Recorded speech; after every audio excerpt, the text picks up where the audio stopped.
नमस्ते, आप सभी का स्वागत है। मेरा नाम आनंद है, आप देख रहे हैं DNX न्यूज। इस समय चुनाव प्रचार जो लखनऊ नगर निगम का है, आखिरी दिन है। सभी राजनीतिक पार्टियां अपने अपने लिए जनता का प्यार वो आशीर्वाद मांग रही हैं जो 4 तारीख को वोट के नतीजों के रूप में आएगा। मेरे साथ इस समय कांग्रेस की मेयर प्रत्याशी संगीता जायसवाल जी मौजूद हैं। पिछले कई दिनों से लगातार जिस तरह से चुनावी प्रचार हो रहा है उसमें जनता का जन समर्थन ये मांग रही हैं। मैम, आपका स्वागत है। धन्यवाद। आखिरी दिन है चुनाव प्रचार का, इतने दिन आप लगातार जनता के बीच में रही हैं, कैसा वो आशीर्वाद मिला है? 4 तारीख को वोटिंग है, कैसे दिखती हैं? बहुत बढ़िया रिस्पांस मिला है, लोग आगे बढ़कर आगे आ रहे हैं, हमारा स्वागत करने के लिए उत्साहित हैं। उनका प्यार, उनका समर्थन देख के हमें भी उत्साह हो रहा है, हौसला बढ़ रहा है, हौसला अफजाई हमारी हो रही है। कौन कौन से मुद्दे होंगे जिनको अगर आप 13 तारीख को जीत करके मेयर बनती हैं लखनऊ की, 25 साल में जो बीजेपी कब्जा है अगर उस रिकॉर्ड को तोड़ती हैं, अगर कांग्रेस पार्टी आती है, कौन से मुद्दे होंगे जिनको आप सबसे पहले ध्यान देंगे? जनता को जो मूलभूत सुविधाएं जिनसे वो वंचित रहे हैं पुराना लखनऊ, उनसे शुरुआत प्राथमिकता उस ओर होगी। ट्रैफिक जैम को भी निजात दिलाना है, उससे भी निजात दिलाना है लोगों को। प्लस आपका कूड़ा करकट जो सॉलिड वेस्ट मैनेजमेंट ढंग से नहीं हो रहा है, कूड़ा ढंग से नहीं उठ रहा है, नालियाँ बजा रही हैं, टाइमली आपका छिड़काव नहीं होता, मच्छरों का प्रकोप हो रहा है।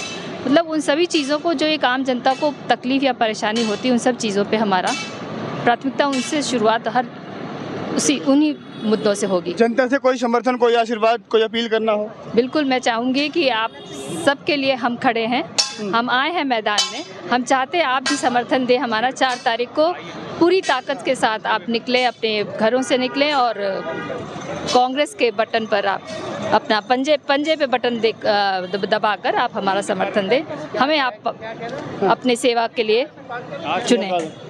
सर, मेरे साथ कांग्रेस के वरिष्ठ नेता नकुल दुबे जी मौजूद हैं। स्वागत है सर आपका। धन्यवाद जी। कांग्रेस पार्टी इस चुनाव में, जहां पर बीजेपी योगी मोदी के नाम पर चुनाव लड़ रही है, वो राष्ट्रीय मुद्दे ला रही है, देश मजबूत हो रहा है, विकास कर रहा है, राम मंदिर हो, 370 हो, तमाम ऐसे मुद्दे ला रही है। नगर निगम का जो चुनाव होता है, छोटे मुद्दों का चुनाव होता है, एक शहर का चुनाव होता है, शहरों में सरकारें बनती हैं। कांग्रेस पार्टी उन मुद्दों को कैसे टैकल करेगी बीजेपी के सामने? देखिए, डबल इंजन सरकार में जो कोरोना में मौतें हुई, जो ऑक्सीजन न मिलने से लोगों को मौतें हुई, तो आज लखनऊ का एक एक नागरिक इस बात को खूब दिमाग में रखे हुए है कि आखिर जब वो समय ये सभासदगण कहाँ थे, ये मेयर साहब कहाँ थे, भारतीय जनता पार्टी कहाँ थी, जब लोगों ने अस्पतालों में तड़प करके अपना दम तोड़ दिया।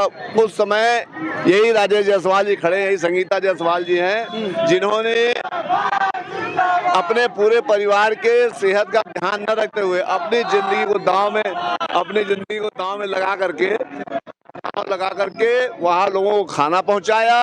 ऑक्सीजन सिलेंडर ये बांटती थी, मैंने अपनी आंख से देखा है, ये मुंह में नकाब लगा, पट्टा लगा करके, वो मास्क लगा करके बांटने काम करती थी। तो जो लोग इस तरह का मानसिकता रखते हैं, वो लोग वास्तव में अपने शहर के लिए बहुत काम कर सकते हैं। भारतीय जनता पार्टी में मुझे याद है, उस समय नगर विकास विभाग में देखा करता था, यही दिनेश शर्मा जी मेयर थे। 74वें संशोधन का खूब नारा लगाया करते थे कि 74वां संशोधन लागू कर दिया जाए, नगर निगम पे लागू कर दिया जाए और ये हो जाए, LD हमारे कंट्रोल में आ जाए, आवास विकास कंट्रोल में हो जाए। आज 6 साल करीब होने को आ गया भारतीय जनता पार्टी को, लेकिन ऐसी कोई बात नहीं है। और जो आप कह रहे हैं ना राष्ट्रीय मुद्दे, अगर राष्ट्रीय मुद्दे वास्तव उठा रहे होते तो जन जन को अडानी के बारे में बता रहे होते। अगर राष्ट्रीय मुद्दे उठा रहे होते तो जो हजारों करोड़ की ड्रग्स हिंदुस्तान में आ जा रही है, हजारों करोड़ रुपए ब्लैक मार्केट के हिंदुस्तान में आ जा रहे, उसके बारे में लोगों को बता रहे होते। अगर राष्ट्रीय मुद्दों की बात होती तो पुलवामा के बारे में लोगों को बता रहे होते। अगर राष्ट्रीय मुद्दों की बात होती तो महंगाई, बेरोजगारी के बारे में लोगों को बता रहे होते। ये सारे मुद्दों पर फेल है। और भारतीय जनता पार्टी के विषय में यही कहना चाहता हूं कि चाल, चरित्र और चेहरा, अभी आपने देखा होगा कल अखबार में निकाल दिया कि 12 पार्षद प्रत्याशी कांग्रेस पार्टी के बीजेपी में शामिल।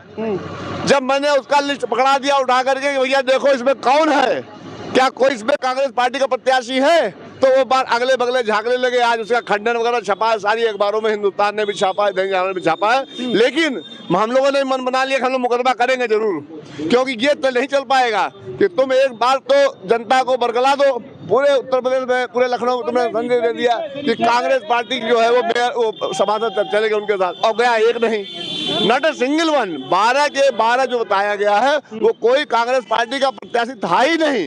एक फर्जी लिस्ट उन्होंने निकाल ली थी, उसके माध्यम दिखा रहे थे। लेकिन हम कहना चाहते हैं कि अब देश की जनमानस को जागरूकता में आ जाना चाहिए और लोग जाग चुके हैं। कांग्रेस की लड़ाई किस पार्टी से सीधे तौर पे देखते हैं आप? कांग्रेस पार्टी की लड़ाई यहाँ पर तो मुझे एक तरफा दिखाई पड़ रहा भाई, क्योंकि आप कांग्रेस भारतीय जनता पार्टी के प्रत्याशी को देख लीजिए, कोई को जानता नहीं है। समाजवादी पार्टी के प्रत्याशी वो आई हैं, बुजुर्गवार हैं, उनका सम्मान स्वागत है, ठीक है, लड़ रही है। और बहुजन समाज पार्टी के प्रत्याशी शायद घर से निकली भी नहीं है। पूरे लखनऊ शहर में अगर आपको कोई एक प्रत्याशी दिखाई पड़ेगा तो कांग्रेस की संगीता जायसवाल। इन्होंने काम कर रखा है, इन्होंने जन जन की सेवा कर रखी है, तो आज उसकी वजह से इनको आज लाभ मिल रहा है। चलिए, मैं लखनऊ के ऑक्सीजन मैन से बातचीत करता हूँ। पूरे लखनऊ में अगर ऑक्सीजन मैन का नाम लेंगे तो राकेश जायसवाल जी का नाम पहले आता है। स्वागत है आपका। नमस्कार। चुनाव का आखिरी दिन है, प्रचार करने का, जनता से समर्थन मांगने का, प्यार मांगने का आखिरी दिन है। कैसे मांग रहे हैं? क्या इतने दिन के अनुभव में क्या आपने क्या पाया जनता से? देखिए, अनुभव तो यही है कि अब इस बार केवल और केवल कांग्रेस को वोट करने जा रहे हैं, हमारी मेयर प्रत्याशी संगीता जायसवाल। और मुझे लगता है कि 110 में लगभग हमको 80 से 90 सीटें मिलने जा रही हैं। मुझे बहुत खुशी है कि इस बार एक बदलाव आना है, और ये बदलाव सिर्फ इस शासन के, इस प्रशासन के भ्रष्टाचार की वजह से हो रहा है, और ये बदलाव आपको 13 तारीख को देखने को मिलेगा। अच्छा, बीजेपी लगातार जो नेशनल मुद्दे उनको ला रही है, चेहरों पर चुनाव लड़ रही है, कह रही है कि डबल इंजन की सरकार, योगी मोदी, तो उसको कैसे जवाब देंगे आप? सर, ये डबल इंजन नहीं है, ये डबल डोगलेपन की बातें करते हैं। अभी 2 दिन पहले ही इन्होंने बोल दिया कि हमारे 13 पार्षद छोड़ करके बीजेपी में शामिल हो गए, जबकि हम लोगों ने उनको पहले निकाल चुके हैं। हमारा कोई इस तरह का एक भी पार्षद नहीं है जिनको उन्होंने अपने में शामिल किया है। इस तरह झूठ की राजनीति करते हैं, और ये हमेशा चुनाव के टाइम पे इस तरह बातें करते हैं, और इस बार जनता समझ चुकी है, उनको ये सबक मिलना ही मिलना है। कुछ जनता से अपील करना चाहते हूँ? जनता से एक अपील करना चाहते हैं कि इस बार आप इनके बहकावे मत आइएगा, और सिर्फ वोट उसी को करेंगे जो आपके लिए, इस लखनऊ के लिए, आपके लिए पूरी तरह समर्पित है। बाहर से आए हुए लोगों के लिए कतई विश्वास न करें, और उनको सिर्फ और सिर्फ संगीता जायसवाल को कांग्रेस के लिए वोट दें। आखिरी सवाल है कि कौन सी पार्टी है जिसे सीधी लड़ाई देखते हैं? सर, हमारे सामने मुझे लगता है कोई पार्टी है ही नहीं इस समय, क्योंकि एक तरफा चुनाव हो चुका है। ये पूरे लखनऊ की जनता पूरी तरह से तैयार बैठी है कि 4 तारीख आए और हम पूरी तरह से 100% अपने वोट कांग्रेस को दें। चलिए, ये तस्वीरें आप सीधे देख रहे हैं, लखनऊ में रोड शो हो रहा है कांग्रेस की प्रत्याशी संगीता जायसवाल लगातार जनता से समर्थन, जनता का आशीर्वाद मांग रही हैं, क्योंकि 4 तारीख को वोटिंग है। लखनऊ नगर निगम में पिछले 25 साल से बीजेपी शासन में है। नगर निगम का जो चुनाव होता है वो शहरों में पार्टियों का सरकार बनाने का चुनाव होता है। अब 13 तारीख को देखते हैं कि कौन सी वो पार्टी होगी जो जीत के साथ खड़ी होगी। मैं आपको फिर बता दूं कि जिस तरह से कांग्रेस की प्रत्याशी संगीता जायसवाल ने या कांग्रेस पार्टी ने मेहनत किया है, या वो जो रैलियों में भीड़ दिखा है, 13 तारीख को हो सकता है कि कांग्रेस पार्टी सबको चौंकाने वाले नतीजे देगी, और 14 तारीख को जो नतीजा आएगा, 14 तारीख के अखबारों में जो सुर्खियां बनेंगी, वो देखने वाला मामला होगा। फिलहाल के लिए वीडियो खत्म करता हूं, अभी के लिए नमस्कार।